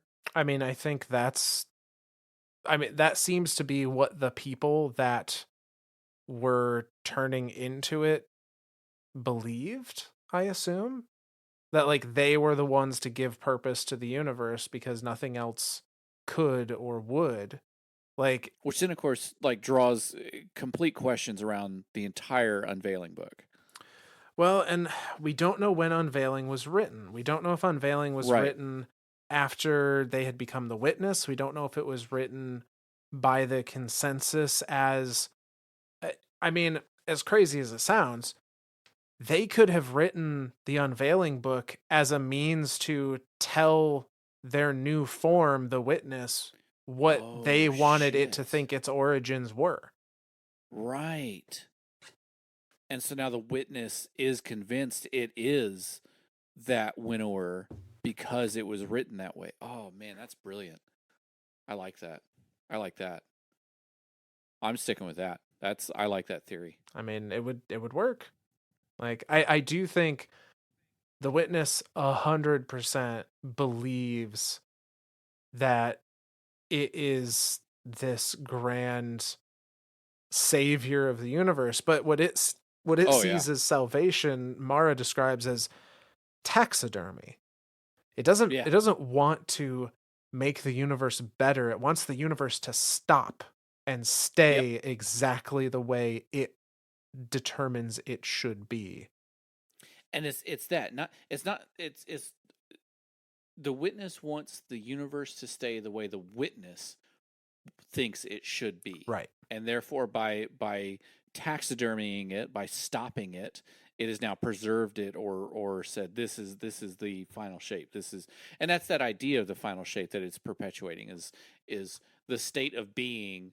It's not a true sense of, like, they mentioned the pyramid here, like everything starts as this complex base of whatever and sharpens itself as it gets towards the point to get towards that final shape. But the witness is seeing these things as like this is the perfect way of XYZ existing, Mhm. therefore I'm going to preserve it this way, and then therefore it is perfect. Now it is the final shape. It doesn't it's not doing it. I can't really say it's not doing it out of malice, but maybe it's not. Maybe it is just truly thinking that, like, maybe it's just gone insane. I say maybe. I truly think the witness has just gone insane. but only just because of like the bits of the original race, the parts of the consensus that are part of it. Yeah, I mean, I it I don't know that insane is the right word, but like when you Yeah, get a bunch of zealots together and whatever their interpretation of their zealotry is taken as the absolute truth for an all-powerful being, that like like yeah, it's real close to being interpreted as insanity. God damn. Okay, well, that was the book. that was the book. I'm, my brain's now broken.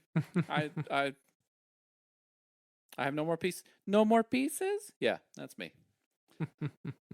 See what I did there? I used a witness quote. I To, did see what you did there. I was very proud of myself for that. All right. Well, shout outs. Yeah, so we have a couple of shout outs for this episode. Both of them are coming to us from our Gmail address. So thank you guys for, you know, feeling strongly enough that you wanted to reach out in that fashion. Uh, so the first comes to us from uh, they present themselves by their guardian name, which is Vile Kell of Glaves. Uh, Yeah. they apparently they say, "I am my clan's glaive enthusiast," hence the title. See, now I was not a fan of Glaives at first, but that one that void one that was the ritual one, I that's turned me on to him. I like him now. You know, you've got your couple that you really enjoy.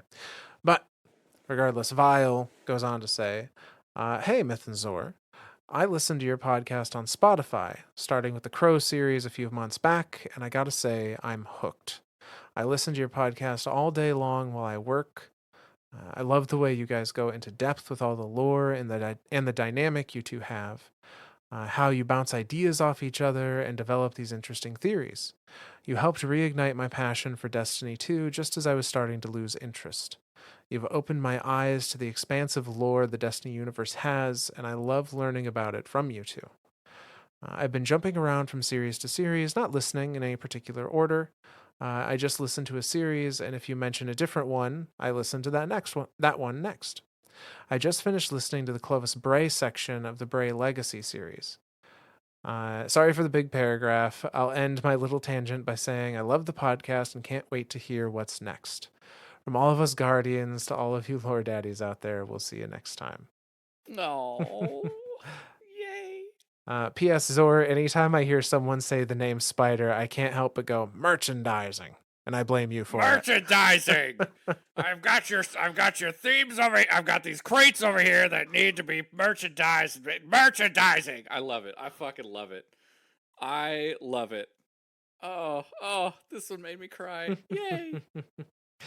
This is a fun one. Yeah, and I love the Clovis spray. I yeah, cannot say how many times I love that series. yeah, that one's really good. And hopping around's perfectly fine. Nothing wrong with that. We didn't necessarily record them in any kind of like chronological order as far as the Nope. subjects we touched on. We just picked a thing and said, "Let's do it. Right, Let's that's do it pretty the much most how it went. complete thing we could." So, but yeah, really enjoy all the Bray family kind of that big series that's made up a bunch of mini series. Like, really enjoyed all of those. I would say my personal favorite that has a soft spot in my heart just because I really enjoy their story and like the space opera that it is the Awoken series. I Um, I knew it. I knew you love the I Awoken. mean, I I just I I can't not. I get it. I get it. But yeah, Going to the Dreaming City and getting called cousin. It's that's pretty yeah. cool. That's pretty cool. I I get one line in a raid. Welcome home. Also pretty Thanks, cool. Clovis. No, but yeah, so I'm glad that you are enjoying it. I'm glad that we kind of reignited that passion. It seems like there's a couple people that have There said has that been. We've been they've getting a lot really lately. That's found more enjoyment in the game coming yeah. along for the story ride. So that's always really cool. Like I said, I know right now is kind of that rough time period. There always is in any long term video game as a service video game. There you're always going to have those down sections. Like, well, there's not really anything to do. Like we've got the Into the Light stuff, which honestly I mean we've been running the Whisper mission, and it's been so nostalgic that I've just been like, oh my god, this is fucking amazing. Yeah, So yeah, like every once in a while, games have that. They have that downtime, and so I'm glad that we're able to kind of get that flame reignited there. absolutely. But yeah, so our next shout out here, also from Gmail, comes to us from Happenstance, and they say, "I always get excited seeing you guys have a new episode, but uh, everything you are predicting fits with our." Yeah, well, all right, so I'm not sure if I cut stuff off here or if there might be a typo, but I'll do my best here. Um,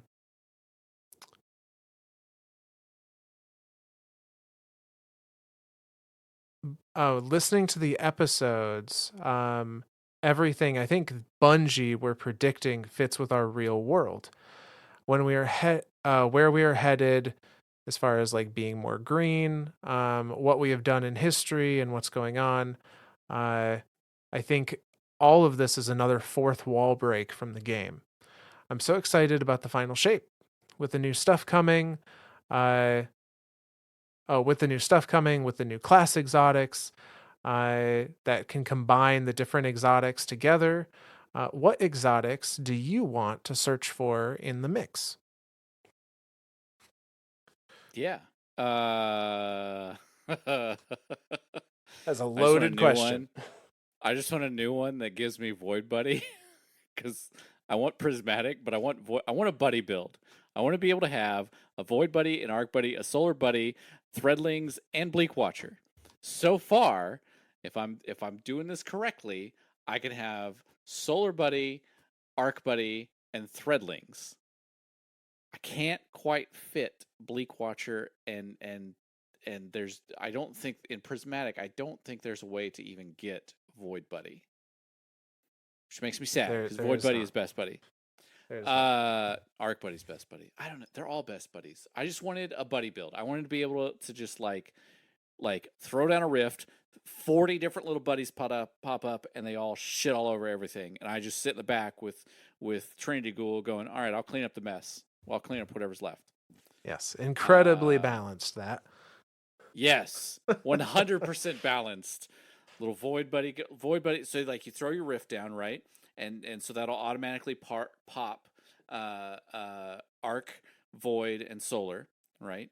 And then you use oh, and it'll throw threadlings out as well. And then you eat you throw bleak watcher out as your little turret, right? And then you use the glaive that puts out the healing turret, and you throw that down. Oh my god, I would just have buddies for days. I would know what to do with so many buddies. Like, yes, that's what I envision my exotic is all the but I don't know. I don't know. What's your combo, Myth? My combo is much more I don't know, it feels much more utilitarian uh by comparison. It's not a like whimsical fun build. But looking at the options that they've given us so far, I think I'm probably gonna go Strand and Void. I am a Void lock like I'm in my telling you, soul. that's So I gotta go something in Void. And I think what I really liked was the fragment that gives you um volatile on grenade kills and unraveling on strand melee melee. kills. Yeah. And so I'd probably do Arcane Needle and do Vortex Grenade and have that fragment. And then exotics that pair with it, like I said, I'm going to be boring and utilitarian. I would probably be looking at, if it could, a combination of Verity's Brow and Necrotic Grips. I think would pair really nicely with that. As long as it doesn't have the aesthetic of Verity's, right? Well, right, because it's all in your class item, so you avoid all Exactly. of So that. it won't look ugly at all. Exactly. Lies. All lies. Hey, I think the class Oh items man. don't look bad. Well, I have to ask, what's the threadling pants? Is that one just Swarmers. does that give you more threadlings, or is that, I So can't remember so what the exact. swarmers is that your tangles will generate threadlings, and that your threadlings will cause unravel when they attack things. Okay, so if I could have that with Getaway Artist, Yeah, that'd be good. then I've got two of the buddies handled. Then do I just throw Bleak Watcher on there because I know I can get a third buddy, a fourth buddy, a sixth, a fourth, a third arc? Numbers, what are they? What are they? I don't know. I just want buddies. I want to create buddy build. I know I'm not the only person out there that saw Prismatic and was like, I want all the buddies. Maybe I am. I don't know. I might be the only person that actually loves all the buddies. I love them. They're my favorites. You be your own 6-man fire team. You're just like, buddy, go.